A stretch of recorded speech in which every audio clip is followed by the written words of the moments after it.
എവിടെയാണോ വിടുതൽ വേണ്ടത് അങ്ങോട്ട് നമ്മൾ ഈ സാന്നിധ്യവുമായിട്ട് ചെല്ലണം.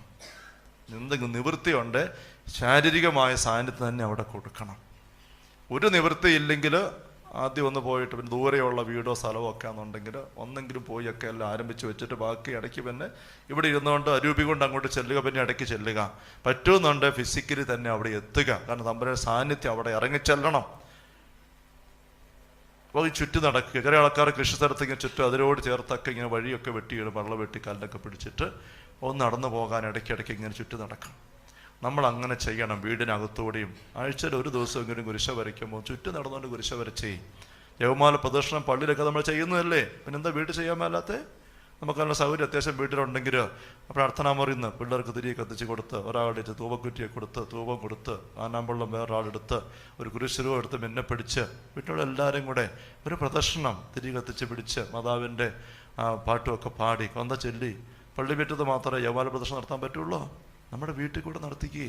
അവിടെ നിന്ന് ഇറങ്ങി എല്ലാം മുറിക്കാത്തവരും കയറി വരാത്ത കൂടെയൊക്കെ വന്ന് മുറ്റത്തോടെ ചുറ്റി വന്ന് കയറിക്ക് നല്ലൊരു വിശുദ്ധീകരണ അനുഭവമായിരിക്കും. എല്ലാ ദിവസവും പറ്റിയ ആഴ്ചയിൽ ഒരു ദിവസം വല്ലപ്പോഴും എല്ലാവരും പോയി കുമ്പസാരിച്ച് കുർബാനയൊക്കെ സ്വീകരിച്ചാൽ അങ്ങനെ വന്ന് ചെയ്തേ. മറ്റുള്ളവർക്കൊന്നും അസ്വസ്ഥത കൊടുക്കരുത്, അല്ലേ? ഈ അയലോക്കങ്ങളെല്ലാം നോക്കി ഇവിടെ ഏതാണ്ട് കൂടോത്തറവ് ചെയ്യുന്നുണ്ട്, അതുകൊണ്ട് അവർ വേഗം എന്തൊക്കെ സഹോദരങ്ങളൊക്കെ അവർ വേറെ ശാസ്ത്രസേവ നടത്തി പോയിട്ട് ഇവർക്ക് ഇട്ടുപോലെ ചെയ്തത് നമുക്കിട്ട് കിട്ടുമെന്ന് പറഞ്ഞ് അവരെ പരവേശം പിടിപ്പിക്കുകയൊന്നും ചെയ്യരുത്. അത് വിവേകത്തോടെ ചെയ്യുക. ചില വീടുകളിലൊക്കെ എങ്ങനെ ചെയ്താലും ആരും ശല്യപ്പെടാനില്ല. ചിലയിടത്തൊക്കെ തൊട്ടടുത്ത ആളുമൊക്കെ ഉണ്ട്, നമ്മളത് കണ്ടേ ചെയ്യാവുള്ളൂ. വിവേകം എടുക്കുക. അത് അസ്വസ്ഥയൊന്നും പുതിയതുണ്ടാക്കരുത്, ആവശ്യമില്ലാത്ത ഇളക്കമൊന്നും ഉണ്ടാക്കാതിരിക്കുക. ഇതൊരൊറ്റ പോക്ക് പോയാൽ പോരാ, പോകണം. ഇതാ പോയി ഉടുപ്പലക്കി കഴിഞ്ഞപ്പോൾ അമ്മ കൊച്ചോണ്ട് പറഞ്ഞ വെയിലത്തിട്ട് ഉണക്കിക്കൊണ്ടു വാ. ഉണക്ക കൊച്ചുകൊണ്ട് വെയിലത്തങ്ങിട്ടു, നോക്കി നിന്നു, എടുത്തുകൊണ്ട് പോകുന്നു, മടക്കിക്കൊണ്ട് അലമാരിക്കകത്ത് വെച്ചു. എന്തിൻ്റെ ഉടുപ്പ് ഞാൻ അലമാരിക്കകത്ത് വെച്ചു. അമ്മ പറഞ്ഞില്ല വെയിലത്തിട്ട് വെച്ചിട്ട് വെക്കാൻ പറഞ്ഞില്ല, ഞാൻ വെയിലത്തിട്ട് വെച്ചു എന്ന് പറഞ്ഞവരത്തെ പ്രാർത്ഥന പോരാ. സാന്നിധ്യം കൊടുക്കണം. എത്ര? തമ്പുരാൻ തന്നെ പറഞ്ഞു 6 ദിവസം പൊക്കെ, 7-ാം ദിവസം 7 പ്രാവശ്യം പൊക്കെ. അപ്പം നമ്മളും ഇത് ആവശ്യത്തിന് ആവർത്തിക്കണം. സാന്നിധ്യം കൊടുക്കണം, ആവർത്തിച്ച് കൊടുക്കണം അങ്ങോട്ട്. അത് പൂർണ്ണമാകുന്നിടം വരെ. നമ്മളിലുള്ള കരുത്തൊക്കെ പലപ്പോഴും ഒത്തിരി ഒന്നും നിറവില്ല. വിശുദ്ധിയും ഒരുക്കവും വിശ്വാസവും ഒക്കെ കഷ്ടിച്ചൊക്കെ ഉള്ളൂ. അതുകൊണ്ടും പിന്നെ മറുവശത്ത് ഇവിടെയുള്ള തെന്മയൊക്കെ ചിലത് കട്ടി കൂടിയതും കുറഞ്ഞതും ഒക്കെ ഉണ്ടായിരിക്കുന്നു, പഴകിയതും ഒക്കെ ഉണ്ടാകും. അതുകൊണ്ട് ഒറ്റ പോക്കുകൊണ്ട് എല്ലാം ഷൂ എന്നും പറഞ്ഞ് മാറുമെന്ന് പ്രതീക്ഷിക്കരുത്. ചിലപ്പോഴൊക്കെ ഒറ്റ പ്രാർത്ഥന കൊണ്ട് പൂർണ്ണ വിടുതൽ കിട്ടുന്ന സംഭവം ഞാൻ കണ്ടിട്ടുണ്ട്. 2-3 മിനിറ്റ് കൊണ്ട് കൈവച്ച് പ്രാർത്ഥിച്ചു, ഒരു മദ്യപാനത്തിൻ്റെ അരുവി വിട്ടിറങ്ങിപ്പോയി, മദ്യപാനം പൂർണ്ണമായിട്ട് മാറി. അങ്ങനെ മിനിറ്റുകൾ കൊണ്ട് ഫ്രീ ആകുന്ന സംഭവങ്ങൾ കണ്ടിട്ടുണ്ട്. മറ്റേ ചിലത് നാളുകൾ. ഞാൻ പറഞ്ഞ കൊച്ചു 52 ദിവസം അച്ഛനും എൻ്റെ കൂടെ കുറേ പേര്, പിന്നെ ഇടവസഭം മുഴുവനും ഉപവാസം പ്രാർത്ഥനയായിട്ട് പല സമയത്ത് 2-3 മണിക്കൂർ വെച്ച് ഒരു ഗ്രൂപ്പായിട്ട് വന്നിരുന്ന് പ്രാർത്ഥിക്കുമായിരുന്നു. ഈ 52 ദിവസം കൊച്ചിൻ്റെ പ്രാർത്ഥന മുന്നോട്ട് പോയി. ഇടവക്കാർ മുഴുവൻ കണ്ടു, ഇവള് ഇറങ്ങി ഓടുന്നു, ബഹളം വെക്കുന്നു. അവസാനം അമ്മച്ചന്മാർ പറഞ്ഞു, അച്ഛാ കൊച്ചിൻ്റെ അവസ്ഥ. കൈക്കാരൻ എന്നോടൊന്ന് പറഞ്ഞു, കൈക്കാരൻ 4 പെൺപിള്ളേരാ. കൈക്കാരൻ പറഞ്ഞു, അച്ഛാ എനിക്ക് 4 പെൺപിള്ളേരാകൊണ്ട് എനിക്ക് അപ്പൻ്റെ വിഷമം മനസ്സിലാകും, അതുകൊണ്ട് അച്ഛാ നമുക്ക് പ്രാർത്ഥിക്കാം മുന്നോട്ടും. പള്ളിമുറി ഒരു പെങ്കൊച്ച താമസിപ്പിക്കാൻ അനുവാദമില്ല, പക്ഷെ പള്ളിമുറി താമസിപ്പിക്കാൻ എങ്ങോട്ടും വിടത്തില്ല, കാരണം രാത്രിയും പകലും ബഹളമാണ്. അപ്പോൾ അവരെ നോക്കാനായിട്ട് വേറെ സഹോദരങ്ങളും അങ്ങനെ വെച്ച് ഞാൻ അമ്മച്ചിയെ കൂടെ കൊണ്ട് നിർത്തി അതിനിടയ്ക്ക് കൂട്ടാകാൻ വേണ്ടിയിട്ട്. അങ്ങനെ പ്രാർത്ഥന മുന്നോട്ട് കൊണ്ടുപോയത്. അപ്പം ഇതെല്ലാം കഴിഞ്ഞപ്പോൾ ചില അമ്മച്ചിമാർ പറഞ്ഞു, അച്ഛാ ഞങ്ങൾ കൊച്ചിൻ്റെ നിസ്സഹായത അത് ശരി, പക്ഷെ ഞങ്ങൾ അച്ഛനെ ഓർത്തും കൂടിയാണ് പ്രാർത്ഥിച്ചത്. കാരണം ഈ കൊച്ച് ഇറങ്ങിപ്പോയി രാത്രിയിലേക്ക് ഇറങ്ങി ഓടി വല്ല അപകടത്തിൽപ്പെട്ടാൽ എന്താ സംഭവം? പള്ളിമുറി ഒരു കൊച്ചിനെ താമസിപ്പിക്കാൻ 24 വയസ്സുള്ള പെങ്കൊച്ച് താമസിപ്പിക്കാൻ പറ്റുമോ? എന്തെങ്കിലും സംഭവിച്ചു കഴിഞ്ഞാൽ 5 പ്രാവശ്യം മുറി നിറങ്ങി ഓടി ഇവള്, പാതിരാക്കി ഇറങ്ങി ഓടി ഒരിക്കലും. ആ പള്ളിയിലന്ന് ദീപികാരൻ്റെ ആരാധന 360 ദിവസം നടക്കുക. ദീപികാരൻ്റെ വർഷം പ്രഖ്യാപിച്ചപ്പോഴാണ് രാത്രിയും പകലും ആരാധന നടക്കാൻ തീരുമാനിച്ചു. ഓരോ വാർഡ് വെച്ച് ദിവസം ഒരു രാത്രിയും പകലും അങ്ങനെ ആരാധന. അപ്പോൾ ഇവിടെ പാതിര കഴിഞ്ഞപ്പോൾ ഇറങ്ങിപ്പോയി. ഇരുട്ടത്ത് കുറ്റി പലതെടുത്ത് കതക് തുറന്ന് എല്ലാവരും അലച്ചിലും ടെൻഷനും മടുപ്പുമായിരുന്നു. എങ്ങനെ അങ്ങ് ഉറങ്ങിപ്പോയി. ഇവിടെ എണീറ്റ് ഇരുട്ടത്ത് കുറ്റിയെല്ലാം എടുത്ത്, അത് പൈശാചിക ശക്തിയാണ്. പുറത്തിറങ്ങി രാത്രി അങ്ങ് പോകുമ്പം ദൈവ പരിപാലനയിൽ രാത്രി 2 മണിക്കാവുള്ളൊരു പ്രാർത്ഥന, 12 മണി മുതൽ 3 മണി വരെ പ്രാർത്ഥിക്കാനുള്ളൊരു മനുഷ്യൻ ഇനി വരുന്നുണ്ടായിരുന്നു. അങ്ങേര് കണ്ടു.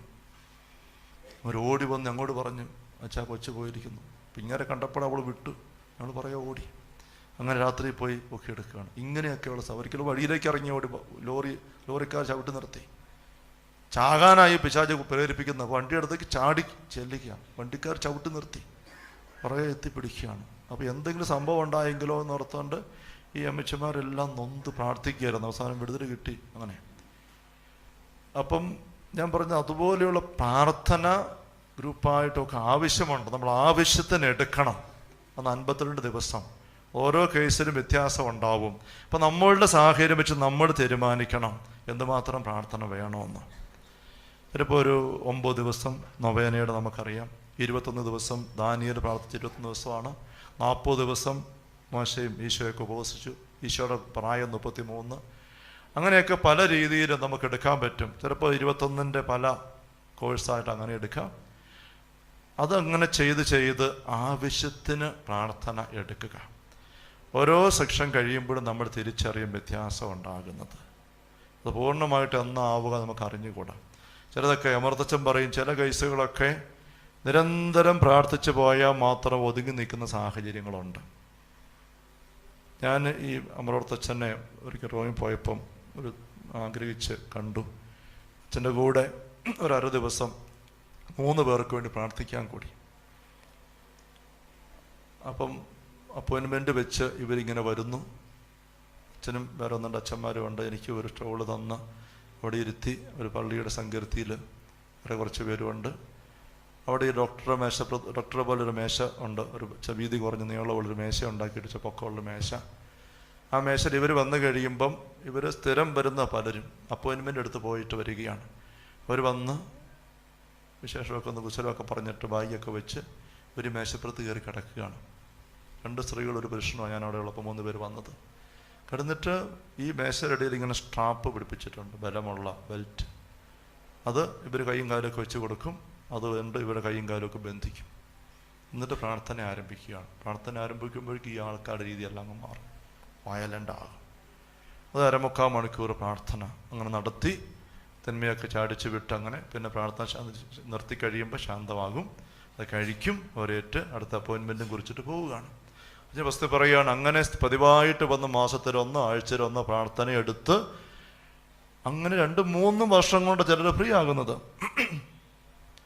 ചിലത് നമ്മൾ കൊളസ്ട്രോളിൻ്റെ തൈറോയിഡിൻ്റെ ഒക്കെ മരുന്ന് ജീവിതകാലം മുഴുവൻ കഴിക്കണമെന്ന് പറഞ്ഞതുപോലെ പ്രാർത്ഥനയുടെ ഒരു ചിട്ട ജീവിതകാലം മുഴുവൻ എടുത്തു പോയാൽ മാത്രമേ ചിലതൊക്കെ ഒതുങ്ങി മാറി നിൽക്കുകയുള്ളൂ.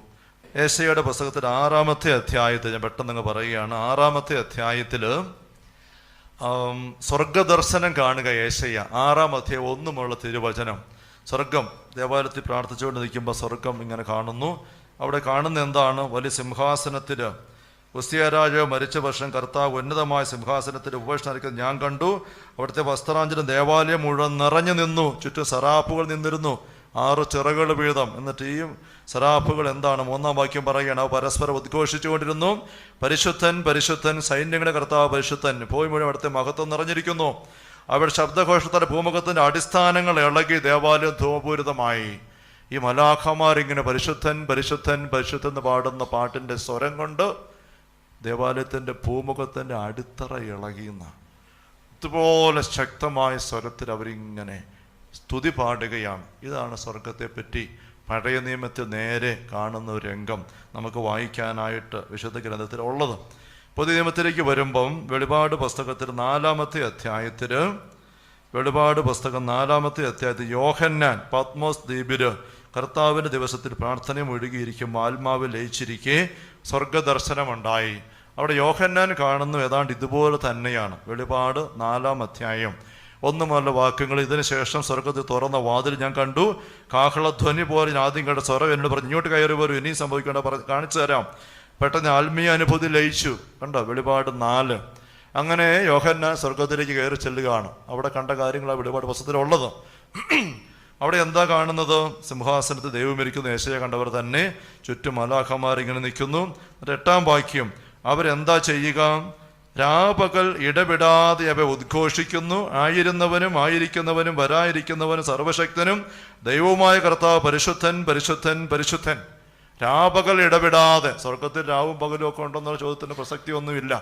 സ്വർഗത്തിൽ രാവും പകലും ഇല്ല. പക്ഷെ നമുക്ക് വേണ്ടി എഴുതിയപ്പം അദ്ദേഹം അത് ഒരു സ്റ്റോപ്പില്ല, നോൺ സ്റ്റോപ്പ് ആയിട്ട് ഇങ്ങനെ ആരാധന നടക്കുന്നു എന്ന് മാത്രമല്ല.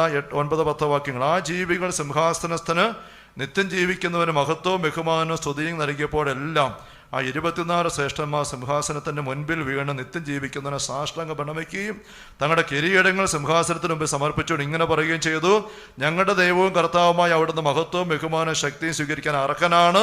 അങ്ങ് സർവ്വവും സൃഷ്ടിച്ചു, അങ്ങ് ഹിതമനുസരിച്ച് അവയ്ക്ക് അസ്തിത്വം ലഭിക്കുകയും ചെയ്തു, സൃഷ്ടിക്കപ്പെടുകയും ചെയ്തു. അപ്പം യോഹന്നാൻ കാണും സ്വർഗദർശനം ഇങ്ങനെയാണ്. മലാഖമാര് 24 ശ്രേഷ്ഠന്മാര് എന്നുവെച്ചാൽ പഴയ നിയമത്തിലെ 12 തറവന്മാരും പുതിയ നിയമത്തിലെ അപ്പസ്തലന്മാരായിരിക്കാം.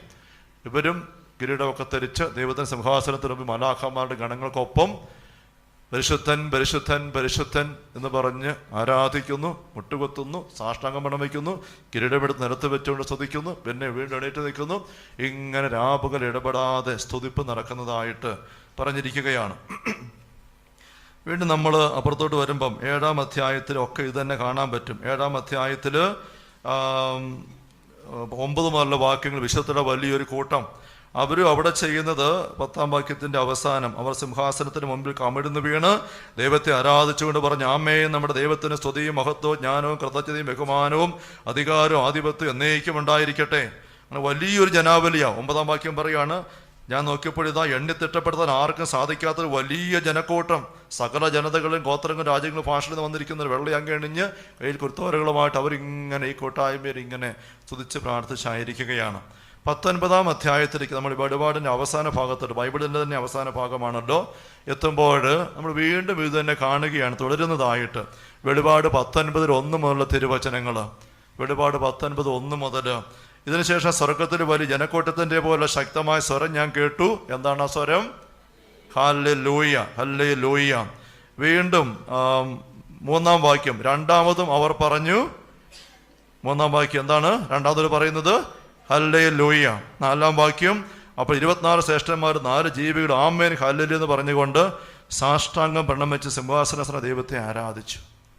വീണ്ടും 5 മുതൽ സിംഹാസനത്തിൽ നിന്നൊരു സ്വരം കേട്ട് ദൈവത്തിൻ്റെ ദാസരും അവിടുത്തെ ഭയപ്പെടുന്നവരും ചെറിയവരും വലിയവരുമായി നിങ്ങൾ എല്ലാവരും നമ്മുടെ ദൈവത്തെ സ്തുതിക്കുവിൻ. ഇതാണ് ആഹ്വാനം. പിന്നെ വലിയ ജനക്കൂട്ടത്തിൻ്റെയും പെരുവെള്ളത്തിൻ്റെയും ഗംഭീരമായ ഇടിമുഴക്കത്തിൻ്റെയും ശബ്ദം പോലെ സ്വരം ഞാൻ കേട്ടു. എന്താണ്? ഹല്ലേലൂയ. സർവശക്തനും നമ്മുടെ ദൈവമായ കർത്താവ് വാട് നമുക്ക് ആനന്ദിക്കാം, ആഹ്ലാദിച്ച് ആർപ്പ് വിളിക്കാം, അവിടത്തേക്ക് മഹത്വം നൽകാം. അപ്പോൾ സ്വർഗത്തെപ്പറ്റി നമ്മൾ പഴയ നിയമത്തിലും പുതിയ നിയമത്തിലും അവസാനം എല്ലാം കാണുന്നത്. യോഹന്നാനോട് മലാഖ പറഞ്ഞു ഇനിയും സംഭവിക്കേണ്ട കാര്യം ഞാൻ കാണിച്ചു തരാം. ഇതാണ് ഇനിയും സംഭവിക്കേണ്ട കാര്യം. സ്വർഗത്തിൽ ഇങ്ങനെ നിരന്തരം ആരാധന നടക്കുകയാണ് ഇടപെടാതെ.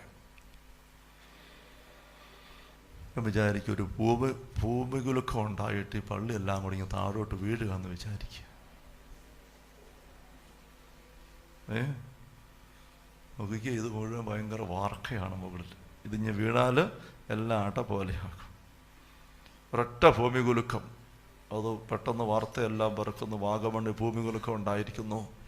എവിടെയാണ്? മൗണ്ട് നെബോ ധ്യാന കേന്ദ്രത്തിൻ്റെ നേരെ അടിയിലാണ് അതിൻ്റെ പ്രഭവസ്ഥാനം. ഇത്ര സ്കെയിൽ, ഇത്ര ശക്തിയുള്ള കുലുക്കമാകൊണ്ട് പള്ളി മുഴുവൻ തകർന്നു, ചുറ്റുപാടുമെല്ലാം നാശമുണ്ടായിട്ടുണ്ട്. ആൾക്കാരെല്ലാം കൂടെ ബഹളം വെച്ച് ഓടി വരിക. ഓടി വരുമ്പോഴത്തേക്ക് പള്ളി ഇങ്ങനെ അടപോലെ പതിഞ്ഞിരിപ്പുണ്ട്. ഇതിനകത്ത് ആരെങ്കിലും ഉണ്ടായിരുന്നു? ആൾക്കാർ ചോദിക്കുക. പിന്നെ ഉണ്ടായിരുന്നോ എന്നാ? 110 പേര് ധ്യാനിക്കുക. പിന്നെ അച്ഛനും ഉണ്ടായിരുന്നു. അവരൊക്കെ എവിടെയും ആരും പുറത്തിറങ്ങിയിട്ട് എല്ലാം അകത്തുണ്ട്, ഒരു അനക്കവും ഇല്ല. പെട്ടെന്ന് JCB ഹിറ്റാച്ചി എല്ലാം കൊണ്ടുവന്ന് അവിടെ ഇവിടെ എല്ലാം മാന്തി പൊളിച്ചെടുക്കാൻ നോക്കുകയാണ്. അപ്പോൾ ഓരോരുത്തരുടെ കയ്യും കാലും ഒക്കെ കുറേശ്ശെ കിട്ടുന്നുണ്ട്.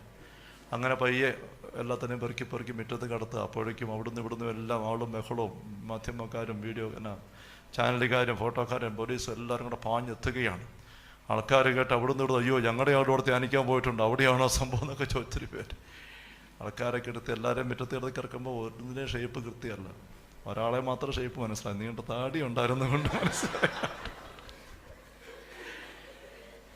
അപ്പോൾ ഫ്ലാഷ് ന്യൂസും എല്ലാം ബ്രേക്കിംഗ് ന്യൂസും എല്ലാം TV-യിലൊക്കെ വന്നുകൊണ്ടിരിക്കുക. മരിച്ചവരുടെ ഫോട്ടോ ഇങ്ങനെ ഇരിക്കുന്നു എല്ലാം വെച്ച് ഇങ്ങനെ പേരും എല്ലാം വെച്ച് പല സ്ഥലങ്ങളിൽ നിന്നൊക്കെ. പേടിയാവുന്നുണ്ടോ? ഇപ്പം ധ്യാനം കഴിഞ്ഞ അവസരമായതുകൊണ്ട് വലിയ കുഴപ്പമില്ല അല്ലേ, പോയാലും വലിയ കുഴപ്പമില്ല. അപ്പോൾ ഇത് ഇവിടെ മാന്തട്ടവർ നമ്മളെല്ലാം എവിടെയാണ്? ഇത് അങ്ങോട്ട് ചെല്ലുകയാണ്. അവിടെ ചെല്ലുമ്പോൾ സ്വർഗത്തിൻ്റെ വാതിൽക്കൽ പത്രോസ് അപ്പോസ്തലനാണ് നിൽക്കുന്നത്. ഇന്നത്തെ പണിയെല്ലാം തീർത്ത് വൈകുന്നേരം എല്ലാം അടച്ചു പെറുക്കി പോകാൻ തുടങ്ങുമ്പോൾ പിന്നെ ഒരു ആൾക്കൂട്ടം വരുന്നു. അപ്പോൾ നോക്കിയിട്ട് ആരാ ഇത്, എവിടുന്ന് വരുന്നത് ഇപ്പം ഈ സന്ധ്യ ആയപ്പം? അത് പിതാവ് വാഗമണ്ണിന്നാ. എന്നാ പറ്റി? അവിടെ ഭൂകമ്പം ഉണ്ടായി. എന്നിട്ടോ ആ ധ്യാനകേന്ദ്രം എല്ലാം തകർന്നു വീണു, ധ്യാനിച്ചിരുന്നതെല്ലാം മരിച്ചു. എന്നാൽ വേഗം അടയ്ക്കാൻ തുടങ്ങിയ അലമാരി എല്ലാം എടുത്ത് വാഗമണ്ണിൻ്റെ അലമാരിയൊക്കെ തുറക്ക്. അവരൊരു വാഗമണ്ണിൻ്റെ അലമാരി മാത്രം തുറന്നാൽ പോകാറ്, അവർ പല സ്ഥലത്തു നിന്നുള്ളവരുണ്ട്, ഒത്തിരി അലമാരി തുറക്കാൻ പോകണം. കാസർഗോഡും അവിടെ ഇവിടെ എല്ലാം ഉണ്ട്. അപ്പോൾ മലാഖമാരെ കൂടുതൽ വെച്ച് അങ്ങോട്ടും ഇങ്ങോട്ടും എല്ലാം എഴുന്നൊക്കെ നോക്ക്. എല്ലാവരും പോയി തപ്പോടാം. പുസ്തകം എടുക്കണ്ടേ? കണക്ക് നോക്കിയിട്ടുണ്ട് കയറ്റി വിടാൻ അകത്തോട്ട്. ജീവൻ്റെ പുസ്തകം പരിശോധിക്കണം, അകത്ത് കയറ്റാവോ ഇല്ലെന്ന് അറിയണമല്ലോ. പത്രോസ് നിൽക്കുകയാണ് അങ്ങനെ. അന്നേരം ഇവർ അവിടെ എന്നെടുക്കാമെന്നാ പറഞ്ഞ് ധ്യാനിക്കുകയായിരുന്നു. എത്ര ദിവസം ധ്യാനിച്ചവർ? ധ്യാനം പൂർത്തിയാകാറായപ്പോഴാണ് സംഭവം. അഭിഷേക പ്രാർത്ഥനയും കൂടി ഉണ്ടായിരുന്നുണ്ട്. അപ്പോൾ കുമ്പസാരം ഒക്കെ നേരത്തെ കഴിഞ്ഞ് നന്നായിട്ട് കുമ്പസാരിച്ചെല്ലാവരും. ഒരു കാര്യം ചെയ്യാം, അവരിടഞ്ഞ് വിളിക്കുക, പുസ്തകം തപ്പാൻ പോകണ്ട, നന്നായിട്ട് ധ്യാനിച്ചതല്ലേ, എല്ലാവർക്കും ഓൾ പാസ് കൊടുത്തേക്കാം. ഉടനെ പുസ്തകമെല്ലാം സന്ധ്യ ആയതുകൊണ്ട് പുസ്തകമെല്ലാം മടക്കി വെച്ചു. എല്ലാവരും ഇനി വരാൻ പറഞ്ഞു. വാഗമണ്ണിൽ നിന്ന് വന്ന് എല്ലാവരും കൂടെ അവരെ മാത്രം വാതിലങ്ങ് തുറന്നു. സ്വർഗത്തിലേക്ക് പ്രവേശിപ്പിക്കുകയാണ്. എല്ലാവരും കൂടെ സ്വർഗത്തിലോട്ട് കയറുകയാണ്. നമ്മൾ ബൈബിൾ വായിച്ചൊക്കെയുള്ള അറിവുള്ള സ്വർഗം ഇതാ മനോഹരം. ഇത് വായിച്ച പോലും ഒന്നുമല്ല. സിംഹാസനം ദൈവം എങ്ങനെ ഇരിക്കുന്നു, മലാഖമാർ ശ്രേഷ്ഠന്മാർ, എണ്ണിയാൽ ഒടുങ്ങാത്ത പോലും ജനക്കൂട്ടം വെള്ളയും കഴിഞ്ഞ് കുരുത്തോലുകളൊക്കെ ആയിട്ട് മനോഹരമായ പാട്ടുപാടി സ്തുതിക്കുന്നു. ഓടി അങ്ങ് ചെല്ലുന്ന മലാഖമാരെ പെട്ടെന്ന് എല്ലാവർക്കും സീറ്റൊക്കെ ഒരുക്കി അങ്ങനെ കൂട്ടത്തിൽ കൂടുകയാണ്. രക്ഷപ്പെട്ടു. 1 മണിക്കൂർ കഴിഞ്ഞപ്പം സ്വർഗത്തിൽ ഒരിക്കലും ഇല്ലാത്തൊരു സ്വരം, ഒരു എന്നൊരു സ്വരം. സ്വർഗത്തിൽ ഒരിക്കലും അങ്ങനത്തെ സ്വരം ഇല്ലാത്തതാണ്.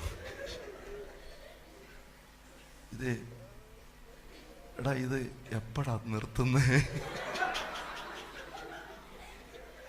ഇത് കുറെ നേരമായല്ലോ. പരിശുദ്ധൻ പരിശുദ്ധൻ പരിശുദ്ധൻ പറഞ്ഞ് കുമ്പിടുന്നു, എണീക്കുന്നു, ഹാലേലുയ, രണ്ടാമത് ഹാലേലുയ, മൂന്നാമത് ഹാലേലുയ. 1 മണിക്കൂറായിട്ട് നിർത്താതെ തന്നെ. ഇത് എപ്പോഴാ നിർത്തുന്നത്? ഇത് എപ്പോഴാ നിർത്തുന്നേ? മറ്റേയാൾ നോക്കിയിട്ട് പറഞ്ഞു ഒരു വിവരമില്ല. ഹാലേലുയ ഹാലേലുയ കൂടിയാക്കാം. പരിശുദ്ധൻ പരിശുദ്ധൻ കുമ്പിടുന്നു, എണീക്കുന്നു. പിന്നെ 1/2 മണിക്കൂർ കഴിഞ്ഞു.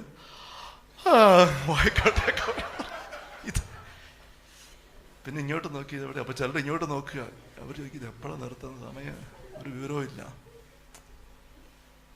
ഒരു 1/2 മണിക്കൂറിൽ 1 മണിക്കൂർ പിന്നെയും പോയി 2-3 മണിക്കൂറായി. ഇതേ കുറച്ച് പേര് വാതിക്കലോട്ട് അങ്ങോട്ട് വരികയാണ്. സ്വർഗത്തിൽ ആദ്യത്തെ സംഭവം. അകത്തോട്ട് കയറുന്ന ആരും ഒരിക്കലും പുറത്തോട്ട് വന്നിട്ടില്ല. ആദ്യമായിട്ട് കുറച്ച് പേര് പുറത്തോട്ട്. പിന്നെ അവിടുന്ന് മാലാഖ ചോദിച്ചു, നിങ്ങളിപ്പോൾ വാഗമണ്ണിൽ വന്നവർ? അതെ. നിങ്ങൾക്ക് സീറ്റ് കിട്ടിയില്ലേ? എല്ലാവർക്കും സീറ്റ് തരാൻ പറഞ്ഞായിരുന്നു. സീറ്റ് കിട്ടി. പിന്നെ എന്നാ? അല്ല എന്നാ പറ്റി? പിന്നെ അല്ല സാറേ, ഇത് എപ്പോഴാ നിർത്തുന്നത്? ഒരു ഇടവേളയില്ലേ ഒന്ന്? അപ്പം ഒരു പത്രോസ് അപ്പോസ്തലനെ നോക്കി അപ്പുറത്ത്. അടുത്തത് മാലാഖ പറഞ്ഞു, ഞാൻ പുറത്തായിരുന്നു, എല്ലാവരെയും കൂടെ കയറ്റി വിട്ടാൽ ശരിയാകുമോ എന്ന്. മാലാഖ പറഞ്ഞു, നിങ്ങൾ ബൈബിള് വായിച്ചിട്ടില്ലേ? സ്വർഗത്തിൽ രാപകൽ ഇടപെടാതെ ഇങ്ങനെ സ്തുതിപ്പാണെന്ന്. അത് വായിച്ചിട്ടുണ്ടായിരുന്നു. അല്ല അത് സാറേ കുഴപ്പമില്ല, ഇവിടെ ഈ വേറെ മുറി വല്ലതും ഉണ്ടോ ഇങ്ങനെ ഇടപെടാതെ അല്ലാതെ ഇടവിട്ടൊക്കെ സ്തുതിക്കാൻ പറ്റുന്ന? അങ്ങനെ വല്ല വേറെ മുറി വല്ലതും ഉണ്ടോ ചില സ്വസ്ഥമായിട്ടിരിക്കാൻ? അപ്പോൾ പറയാണ്, ഇവിടെ ആപ്പാടെ 3 മുറിയാവുള്ളത്. ഇതാണ് സ്വർഗത്തിൻ്റെ മുറി. നീ ഇതിവിടെ പറ്റിയല്ലേ? പിന്നെ ഒന്ന് താഴെയാണ്, മറ്റത് അങ്ങ് താഴെയാണ്. എന്നാൽ പിന്നെ ഇവിടെ പറ്റിയാലേ അപ്പുറത്ത് തൊട്ട് പോകാം. ഏതാണ്? ശുദ്ധീകരണ സ്ഥലം. Hallelujah hallelujah. തമാശയായിട്ടൊക്കെ നമ്മൾ പറഞ്ഞാൽ സ്നേഹമുള്ളവരെ, നമുക്ക് ബൈബിളിൽ ഉള്ള കാര്യം നമുക്ക് അറിയത്തുള്ളൂ അല്ലേ? ഈശോയുടെ ജീവിതകാലത്ത് ഈശോയ്ക്ക് ചുറ്റുമുള്ള ആൾക്കാർ കിടന്ന് സ്തുതിച്ച് നടക്കുന്നത് നമ്മൾ കണ്ടു. ദാവീദും മറ്റും എങ്ങനെ സ്തുതിച്ച് നടന്ന് നമ്മൾ കണ്ടു. ജോസഫിൻ്റെ കാര്യം കണ്ടു. സങ്കീർത്തനം മുഴുവനും സ്തുതിപ്പാണ്. സ്വർഗത്തിലെ കാര്യം, നമ്മളെല്ലാം സ്വർഗത്തിൽ പോകാതിരിക്കുന്നവരാണ്. യേശയ്യ പറഞ്ഞു, അന്ന് കണ്ടപ്പോൾ ഇങ്ങനെയായിരുന്നു. യോഹന്നാൻ പറയാണ് അദ്ദേഹത്തെ നടത്തി കണ്ടപ്പോഴും ഇങ്ങനെയാണ്, ഇനി സംഭവിക്കാൻ പോകുന്നത് ഇങ്ങനെയാണെന്ന് പറഞ്ഞാണ് അവസാനത്തെ വസ്തുത അവസാനം പറഞ്ഞു വെച്ചിരിക്കുന്നത്. അങ്ങോട്ട് നമ്മൾ ചെല്ലുമ്പോൾ അവിടെ ഇരിക്കപ്രതി കിട്ടുമോ എന്നുള്ളതാണ് അല്ലേ. നമ്മളിങ്ങനെ തമ്പുരാനിൽ ലയിച്ച് നിറഞ്ഞ് നിരന്തരം സ്തുതി പാടുന്നവരായിട്ട് മാറണം. ഇതിൻ്റെ ഒരു അഭിഷേകത്തിൽ ആഴപ്പെട്ട് നമുക്ക് പോകേണ്ട കാര്യമുണ്ട്. സ്തുതിപ്പിൻ്റെ പ്രാർത്ഥന അതൊരു ഭാഷാവരം നിങ്ങൾക്ക് പലർക്കും ഉണ്ട്. നന്നായിട്ട് ഉപയോഗിച്ചേ, വളർത്തിയെടുത്തേ, തെളിച്ചെടുത്തേ. അല്ലാത്തവരും എല്ലാ കാര്യത്തിലും നന്ദി പറഞ്ഞുകൊണ്ട് ആരംഭിച്ചേ. അങ്ങനെയൊക്കെ നമുക്കതിലും വളർന്നു വരണം. അപ്പം ആ സ്തുതിപ്പിൻ്റെ പ്രാർത്ഥനയാണ് ജെറുക്ക പ്രാർത്ഥനയ്ക്ക് പോകുമ്പോൾ ഏറ്റവും കരുത്തോടെ ഉപയോഗിക്കാവുന്നത്. ഭാഷാവരത്തിൽ സ്തുതിച്ചിട്ടുണ്ടെങ്കിൽ പോകാമെങ്കിൽ ശക്തമായ വിടുതലിൻ്റെ അഭിഷേകമാണത്. ഭാഷാവരത്തിൽ പ്രാർത്ഥിക്കുമ്പം പരിശുദ്ധാത്മാവ് തന്നെയാണ് നമ്മുടെ ആത്മാവ്, നമ്മുടെ ദൈവാത്മാവ് നമ്മുടെ ആത്മാവോട് ചേർന്ന് നമുക്ക് വേണ്ടി മാധ്യസ്ഥം വഹിക്കുകയാണ്. അതിനുവേണ്ടി എല്ലാവരും ആഗ്രഹിച്ചേ, കൊതിച്ചേ.